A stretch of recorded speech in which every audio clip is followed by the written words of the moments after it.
ঘূর্ণিঝড় রিমালের প্রভাব নিয়ে জানাতে বরিশাল থেকে আমাদের সাথে যোগ দিচ্ছেন সহকর্মী আলামিন। ঘূর্ণিঝড় রিমাল তো উপকূল অতিক্রম করছে এবং সেই সাথে বৃষ্টির সঙ্গে ঝোড়ো হাওয়ায় ঘরবাড়ি বসতবাড়ি সব ঝোড়ো হাওয়ায় ভেঙে গেছে, উপড়ে যাচ্ছে গাছপালা। তো সবশেষ পরিস্থিতি সেখানকার কেমন দেখছেন?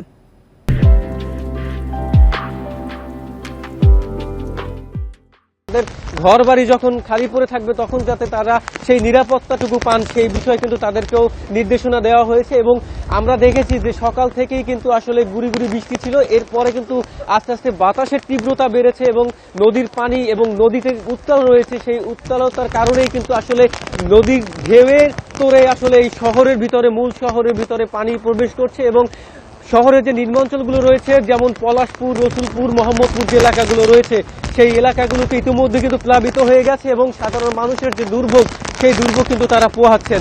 সেক্ষেত্রে যদি বলা হচ্ছে যে এইসব মানুষকে নিরাপদ আশ্রয় নেওয়ার জন্য যে সংগঠনগুলো রয়েছে তারা কিন্তু মাঠে নেমেছেন এবং সকাল থেকে আমরা দেখেছি তাদেরকে কাজ করতে। এছাড়া আমরা দেখেছিলাম যে রাস্তার উপরে একটি বড় একটি গাছের ডাল ভেঙে পড়েছিল এবং সেই ডালটি অপসারণের জন্য সিপিবি যে কর্মকর্তা যারা রয়েছেন বা সিপিবি যারা সদস্য রয়েছেন তারা কিন্তু এখানে আমরা দেখেছি তাদেরকে সেই ডালটি অপসারণ করতে এবং তারা কাজ করছেন।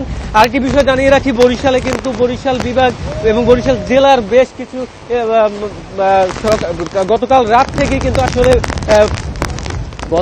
থেকেই বিদ্যুৎ নেই। বিদ্যুৎ না থাকার কারণে কিন্তু একটি ভোগান্তি হয়েছে। তাছাড়া যেটি বলা হচ্ছে এই সময়ে যে কোনো সময় একটি বিপদ ঘটে যেতে পারে, গাছের ডাল ভেঙে যেতে পারে, ঘর উপড়ে যেতে পারে। এই সময়টিতে যদি বিদ্যুৎ থাকে অনেক সময় দুর্ঘটনাও ঘটতে পারে। সেক্ষেত্রে কিন্তু বিদ্যুৎ বন্ধ রয়েছে এবং যেটি বলা হচ্ছে যে আসলে এই তীব্রতা আরো বাড়বে এবং যখন অতিক্রম করবে তখন আরো এই তীব্রতা বাড়তে পারে। সব মিলিয়ে বরিশালের পরিস্থিতি ছিল এই।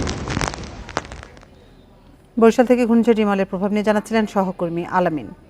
মধ্যে অতিক্রম করতে শুরু করেছে, এর প্রভাব কিন্তু আসলে অতিক্রম করার 2 থেকে 3 ঘন্টা পর্যন্ত থাকে বলেও আমাদেরকে জানানো হয়েছে। আমরা এখানে আসার পরে আমরা দেখেছিলাম যে এর নদী পারে যে আশেপাশের যে ঘর বাড়িগুলো রয়েছে সেগুলো কিন্তু ইতিমধ্যে হাঁটু সমান পানি জমে গেছে এবং অনেক ঘর বাড়ি কিন্তু আসলে পানিতে ডুবে গেছে।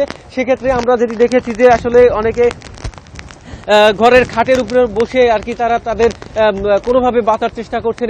এছাড়া সিপিবি, রেড ক্রিসেন্ট থেকে শুরু করে যেসব স্বেচ্ছাসেবী সংগঠন রয়েছে তাদেরকে আমরা দেখেছি তারা নদীর পাড়ে ঘুরছেন এবং মানুষকে আশ্রয় কেন্দ্রে নেওয়ার জন্য কিন্তু তারা কাজ করে যাচ্ছেন এবং তারা মানুষকে বোঝাচ্ছেন যে আশ্রয় কেন্দ্রে যাওয়ার জন্য কিন্তু সাধারণ মানুষের যে ধারণাটি তারা বলছেন যে আসলে এই বন্যার মধ্যে যখন তারা তাদের এই ঘরে মালামাল রেখে যাবেন তখন কিন্তু আসলে চোরের একটি ভয় থাকে, যার কারণে কিন্তু অনেকেই তাদের ঘর ছেড়ে যেতে চাচ্ছেন না এবং পুরনো যে ধারণাগুলো তাদের রয়েছে যে ঘর ছাড়ার যে বিষয়টি সেটির জন্য অনেকে কিন্তু যাচ্ছেন না।